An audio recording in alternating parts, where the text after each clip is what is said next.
The bus lurched to a stop with a tired groan, and in that single moment, as sunlight poured through the cracked windshield, R.F. Holt realized he was about to give away the very last thing that could get him and his little son home. The stranger standing beside him looked exhausted, shaking, and lost, and yet something in her eyes quietly begged for help that words could not express. R.F. felt his chest tighten as he stared at the thin bus ticket in his hand, knowing that once it was gone, there would be no easy way back. That tiny piece of paper was all that stood between a desperate father and the safety of his child waiting across town.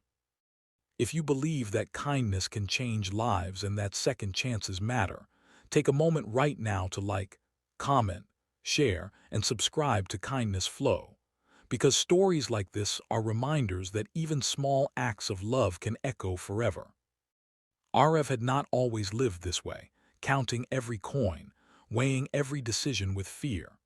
Once, he had been a skilled mechanic with steady work and steady dreams, but life had unraveled when illness took his wife and bills swallowed every ounce of savings. Now, all he had left was his 7-year-old son, Milo, who waited every afternoon at a neighbor's apartment while RF searched the city for work. The midday sun beat down as RF stood at the crowded bus stop, sweat running down his face, his stomach empty from skipping meals so Milo could eat.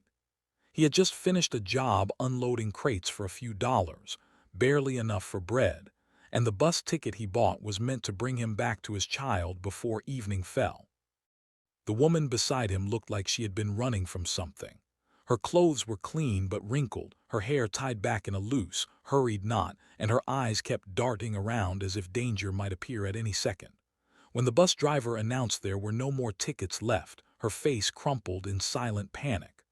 Arev watched her hands tremble as she searched through an empty wallet, and for a moment he tried to look away. He could not afford compassion. Not today. But something deep inside him, the same part that still remembered love and family, would not let him ignore her.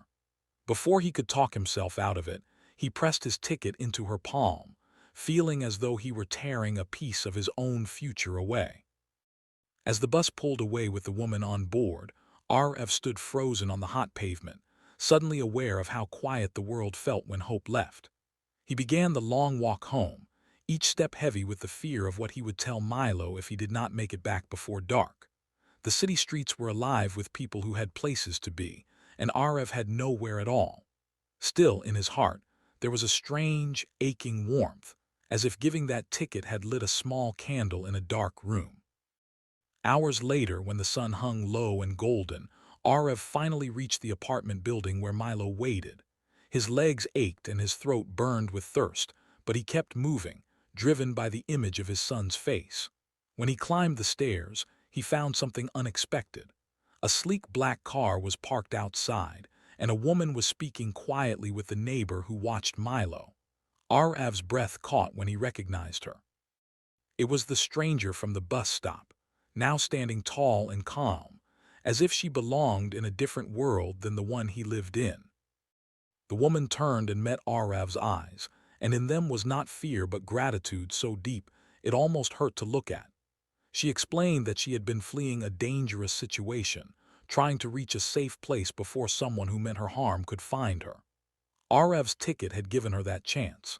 She had made it to safety, contacted people who could help, and now she had come back, searching for the man who had shown her kindness when he had nothing to spare.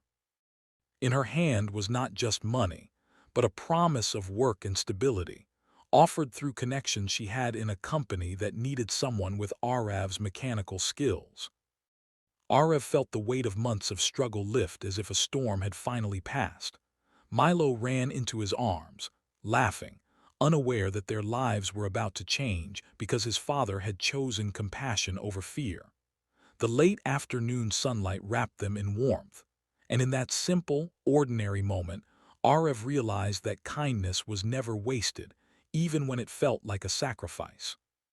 Before this story ends, take a second to comment your thoughts below, because your words keep stories like this alive and help spread the message of kindness to others.